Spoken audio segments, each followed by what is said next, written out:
Hi, thank you. Thank you for joining me today. Today I'm going to talk about navigating the changing cyber landscapes, trends, and risk and risk mitigation strategy. I'm with Marsh McLennan, and Marsh McLennan is a global professional services headquartered in New York with business and insurance brokerage, risk management, reinsurance, and talent management and investment advisory. It's an old company. It's root dated back in 1871. So we've been talking about risk mitigation, risk strategy for a long time. So in terms of agenda today, I want to get into the trends and statistics and talk a little bit about the current risk environment in terms of privacy risks, business interruptions, as well as ransomware. And also, I wanted to go through giving you all the risk. We wanted to help customer understand how do you improve your odds using our research in terms of cyber control, in terms of risk reduction lesson have learned. In terms of data source that I use to generate this research, we leverage the public and subscribed data source. We build our risk model, cyber risk model, using those data sources. This includes Zywave, Flashpoints, and some of those public reporting data, as well as our proprietary data. So including the claims that we could gather worldwide. There's customer self-assessment data. This is when clients come to us to look for, to get insurance. There's a self-assessment that they would actually go filled out, and we have a few thousand of those per year, as well as a different insurance portfolio, because we do reinsurance advisory. So we have insurance portfolio loss data as well. So that's where the background of the data comes from. So let's get into it, the trends and statistics. The data I have today has about 200,000 individual incidents from 2010 to 2025. It's up to January 2025. And so in terms of cyber risk environment, I want to talk a little bit about the cyber incident in terms of risk environments. The privacy breach as well as business interruption continue to be the most impactful for a lot of the organizations. One of the things that we see evolving is the privacy regulations and compliance. Also, requirement-wise, it's continually evolve and increasing of those kind of requirements, not just in the U.S., but worldwide. We are seeing from our client base that we have seen increasing frequency and sophistication of cyber attacks, as well as, however, we do see the decreasing in extortion event in our client base, but worldwide extortion we are seeing increasing. Just some background, our client base tend to be the larger customers, the enterprise customers, as well as governments and entities. So our data is, in general, if we looked at our claim data, is biased toward those larger companies. Good news this year is we are seeing decreasing in company paying ransoms. It's 18%, somewhere close to 18%. You'll see some of those charts, and as opposed to 88% in 2021. We also see wire fraud's impact is growing, and the industry sector that we're seeing most of it is communication, media, technology, healthcare, and retail wholesale. So it's top three sector that we're seeing more in our U.S. data. In terms of global trend, you see the zero-day vulnerability, leveraging of those, as well as the cloud attacks. And you can see the CrowdStrike attack. Those are pretty substantial attacks. And Change Healthcare, that one cost about 2.87 billion in 2024. And you can see other scatterer spiders going after Caesars and MGM, as well as many other industries. Those are kind of things that we're seeing. The latest one is the Salesforce data compromise and Salesloft drift attacks, theft of the author token. So like this is when you log in to say, I want to log into a application, and instead of creating a user password, you can leverage your Google account, your Facebook account, whatever that is. There's an author, that's the author token that's being stolen. And so a lot of hundreds of organizations now they have their customer data exposed. This just came out yesterday, September 3rd. Yeah, yesterday. If you look at the incident count, and you can see US has the most, but one of the things that you do notice, it is increased year over year.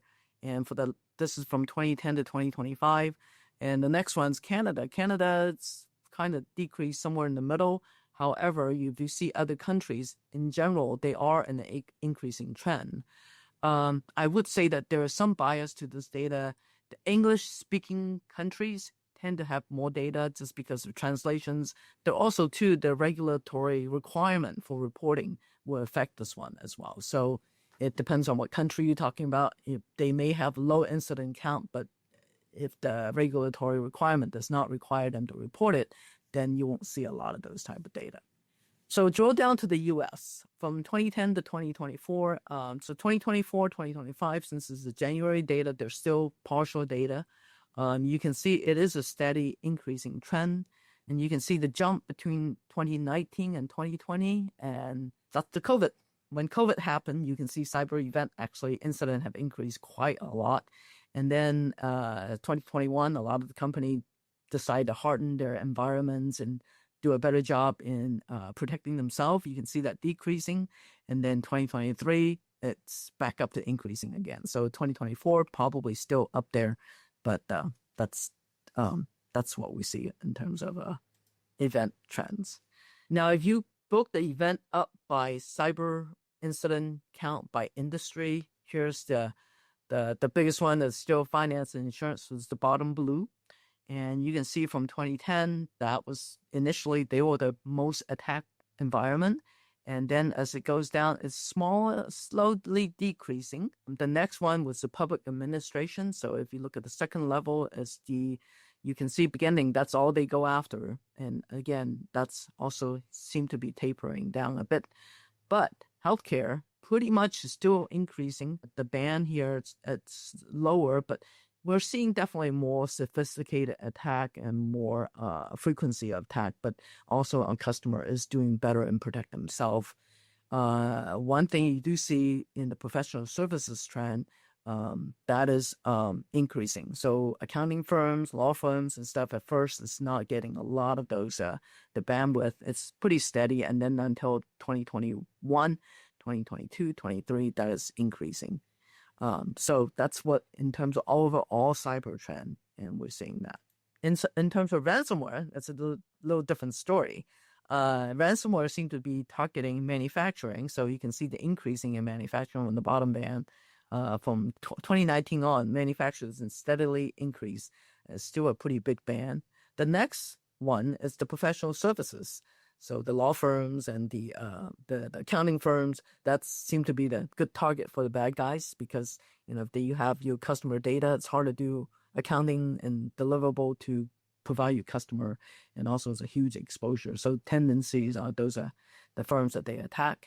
And then healthcare, it was the very beginning, that was the very first healthcare. It was a lot more in that band, and then it's still there, but it's not as prevalent as it was before. However, the incident in healthcare on the recent years seem to be quite large in terms of impacts. So given that, I want to get into some of the cost components of each one, some of those events. So this is the event, the different cyber event breach response. If you look at the data in terms of the data average that we have, it's about 15 million in terms of data average, but this is like a 1/100 event, looks like 216 million. So in terms of just the breach response, this could be huge. I took out one of the huge outlier events, so it decreases to about 9 million rather than 15 million. And 1/100 also decreased some. But just give you an idea, the data medians anywhere, regardless, is about 700,000. And that's where breach response cost is. And this including you set up a forensic, you call the help center, help counsel, legal counsel. If your data being touched, what kind of reporting requirement do you need? That's what's included in the breach response costs. In terms of litigation, the median's data average is about 2.4 million. And you can see that 1/100 is about 35 million. And the big events is about 60 million, going 57.7. And in terms of data recovery, the median's right around 700 as well. Data averages takes about 2 million to get your data back to where it should be. And the 1/100 events is around 16 million. Those are pretty big numbers of the cost components of a breach. And it depends on what kind of breach you have. I didn't even go into the business interruption risk, but I'll show you those numbers later. First, we're going to focus on privacy risks and some of the trends and costs. Privacy risk now is legal, operational, and reputational risk. So litigation and regulatory action is definitely accelerating. That's what we're seeing.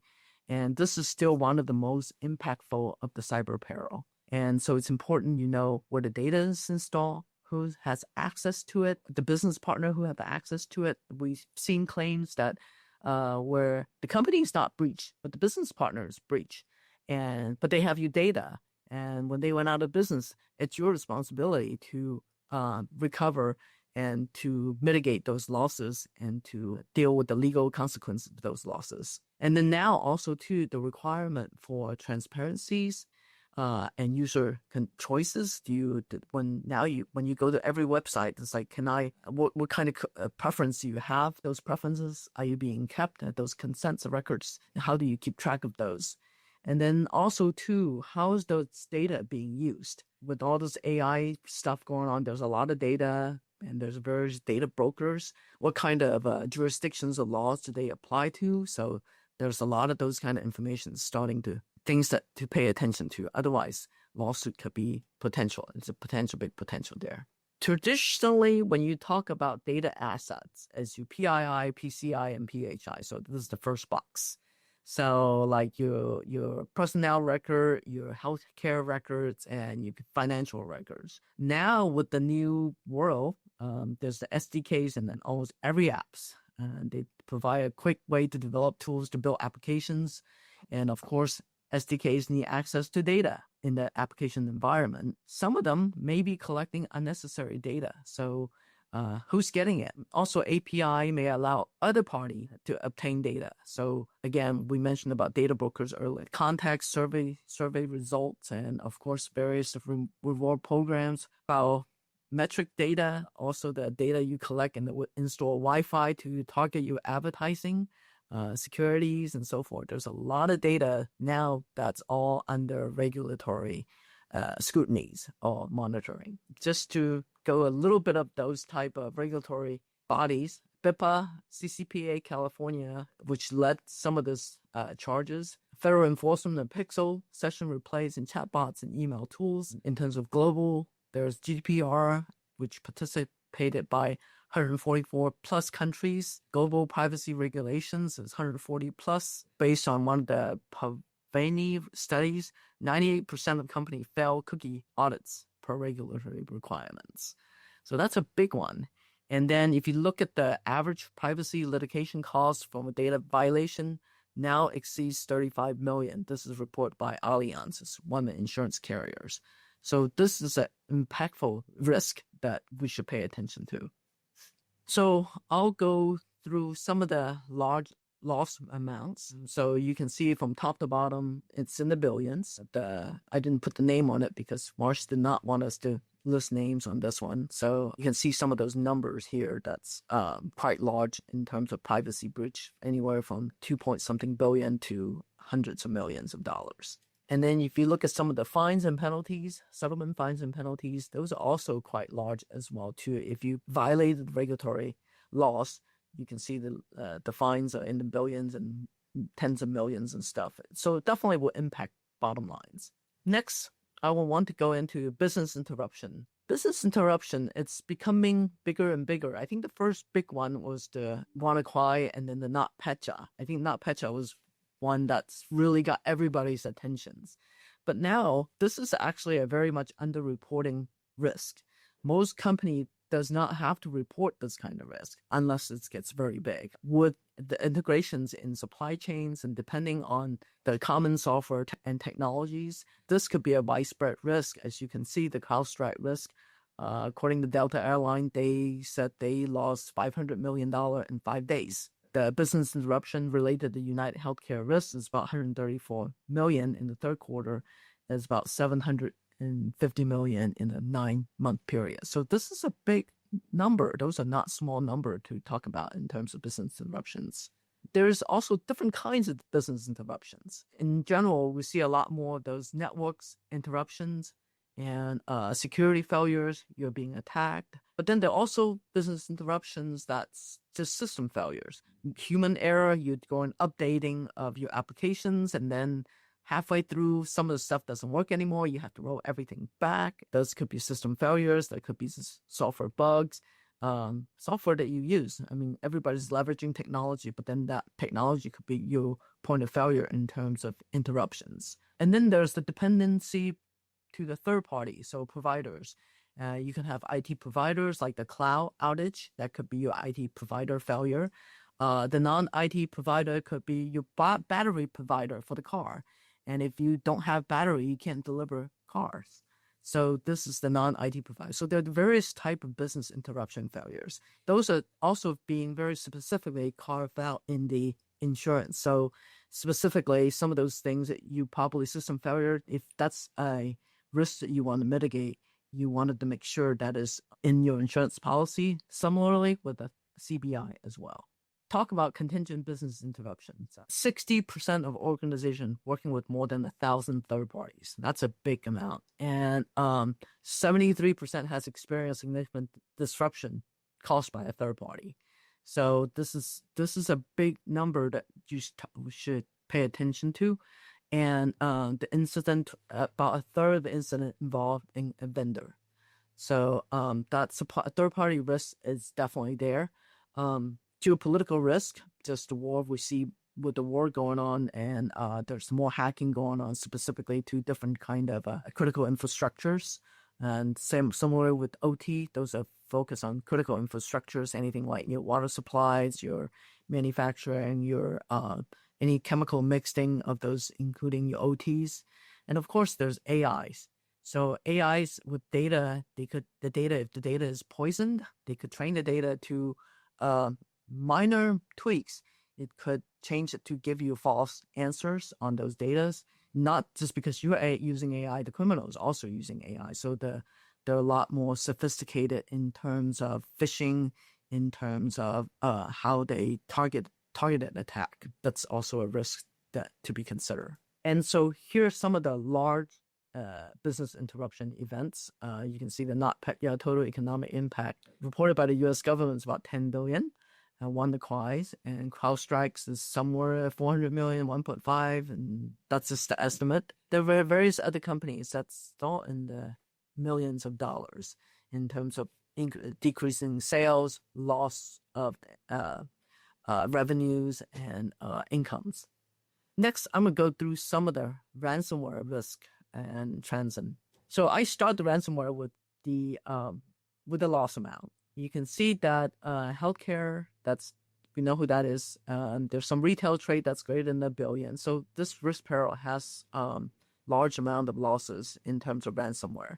And ransomware nowadays often involve interruption, also privacy. They stole your data or they lock your data down, and as well as ransom payment and the interrupting. You want to get your data back, so there's a lot of exposure to that. And then, of course, with data exposure, if you lost your data, then there's probably lawsuit litigations and stuff follow on. So those tend to be pretty severe risk, as we mentioned on the privacy risk side. Overall, in terms of industry, you can see 2017, 2018, there's not much happening. 2019, that's when all the ransomware started. I actually did a time series way back, and then if you run to the time series, you can see a breakpoint from 2018 to 2019. But it really jumped up between 2019 to 2020 when COVID happened. And you can see overall it's still increasing in 2023. It really jumped in terms of ransomware count. We didn't see that in our clients. So I think probably what happens, the smaller client now getting more ransom than the larger clients. They're more prepared. So we definitely seen that. So if you look at the quarter-to-quarter view, this is what it looked like. The last Q3, Q4, as well as 2024, the data is not it's partial data. Just because oftentimes they sit in your environment for a certain number of days, weeks, months, and then before you find them, and then once you find them, you have to report and assessment, and then the data collection delay. And in terms of known total loss, it was in the millions, and then from 2019 to 2020, it almost tripled. 2021, it's still increasing, but it went down in 2022, back up again 2023, and 2024. There's some big events. There are larger events in terms of ransomware. Loss-wise, it's pretty big. This is the pay not pay. So you can see in the beginning, a percentage of victims pay was pretty high. But you can see a nice decreasing trend from 2022 to 2023. It's definitely decreased quite a lot on 2024. It's even more decreasing. In other words, we are seeing customers doing much better backup and be able to recovering their data. They don't have to pay, and also the resiliencies of their environment. They have a bit more prepared for this one. So as times increase, they are doing a better job. So that's why we're seeing decreasing the ransom payment. In terms of demands and payments, so this is on 2019 when it first started. I just took the range of it. The demand was all over the place. They have no idea what kind of stuff. There was just everybody's jumping in. The conversion rate, it's pretty smaller. It's high as right in the 1 million range. But then it goes from 2020 to all the way now. You can see the ransom payment is the range is between the demand and the pay, it's smaller. And 2024, there's a big demands for those things. The demand's actually getting higher, and the payment in this case have gotten a lot higher than what it was. So the ransom payment amount. So this is the left bar for the year is demand, the right bar it's for the payment. So for the payment, I only did the 95 percentile for the payment because I don't want just to protect our customers. How do you improve odds using our research? So in 2023, we did a study and came up with what control makes the most impactful in terms of risk mitigation, resilience, and insurabilities. So this is the top 12 cybersecurity control that we recommended to our clients. And we still recommend the same 12 cybersecurity control. But this year, we actually did a study on the implementations of those controls. So if you remember, in the beginning, I talked about the customer self-assessment, the few thousand of those. We matched those with the self-assessment to the claims. So the answer that they answer, that's a few hundred questions in those the questionnaire that they answer, and then we tied it to the claims. And what we wanted to see was that how do they implement, say, multi-factor authentication? What makes differences in terms of the implementation of those claims? And then here's the result. So this is the signal strengths for the 12 control keys. And the median is the little bar right here. And we're using the third quantile, the first to third quantile. That's the range of the answers. The highest ones are network hardening techniques. So this will be like configuration management and using the tools to tighten down your environments, software tools. And the second one was endpoint detection. Look at this little outlier, little purple dot right here. Those are the median value, by the way, and that's where the bar is. And anything bigger than 1 is that it has signal strength of likelihood of you will have a cyber event. And then there's the paper, we just published it last week or even this week. This have all the details of what implementation you should have in terms of mitigating your risk. The two key signal to the top of on this thing was endpoint EDRs. And you saw this. If anything you learned is endpoint detection and response. And the second thing is having breach response. Make sure that you have implementations of that planning and emerging. Those are the top controls that you should have. You should plan your breach response, have a plan, what to do, and then in terms of how you implement some of those, say, multi-factor authentications, those things makes a difference in terms like if you do a phishing-proof multi-factor authentication, that makes it that much better because almost everybody now, 90-100% of our clients have multi-factor authentication nowadays. But how you implement that makes a huge difference. Biometric also give you more on that. And then if you drill down to the EDR, it's an endpoint detection and response. If every 25% increasing in the implementation, we see a decreasing in the cyber event, the prediction of the a claim. So that's how we did the study of this control. So speaking of planning for cyber events, so that's what I'm going to focus on. So plan for your 0-day software exploits. Also educate your IT staffs. If you look at the control paper, the previous screen, educating the staff, it's not necessarily about the frequency, but the quality of the education makes a huge difference. It move the needles. Also integrate your insurance into your incident response documentation. Insurance often have things that they could advise you, steps that you need to take, and if you decide to pay ransom payments, for example, the step that you have to go through. Deploy secure AI. This is actually this is the IBM report. If you deploy secure AI, you on average save in $2.2 million in deploying secure AIs. Understand the roles and responsibilities and training, good trainings, quality training. That'll move the needle, not the frequency, but the quality training. Know what the data is and who's using it. And the average data breach cost is about 4.88 millions. So confirm and test process and doing tabletop exercises. Those are the things that definitely should be planned in terms of what planning for cyber events. And also optimize. So some of those, we see events, but if there's any sorts of events, you want to understand how severe it is. So ahead of time, you should have quantifiable measure sticks so that you can classify by potential impacts and determine and document what happened. And then, of course, escalate it based on that if you need to file 10Ks and so on.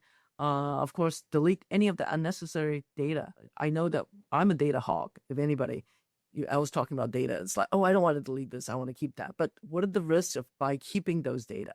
So those are kind of things that should actually have a understanding of. Reduce your risk. Store less and delete more. Automate some of the retention and deletions of those datas. Limit the data provided to the suppliers. And by the way, there's actually third-party software tools that help you monitor and managing your environments. So, when you have data, you have disclosure requirements. You also have to understand suppliers have to delete, maybe in the part of the SLA that they have to delete your data if after a certain period of time. Put it in the contract. What asset do you have in your inventories? And also make sure you do classify your data as identifications and what are the data that's subject to what jurisdictions and require regulatory requirements. That is important so that once you have to classify those data to be able to do that. And then where are they stored?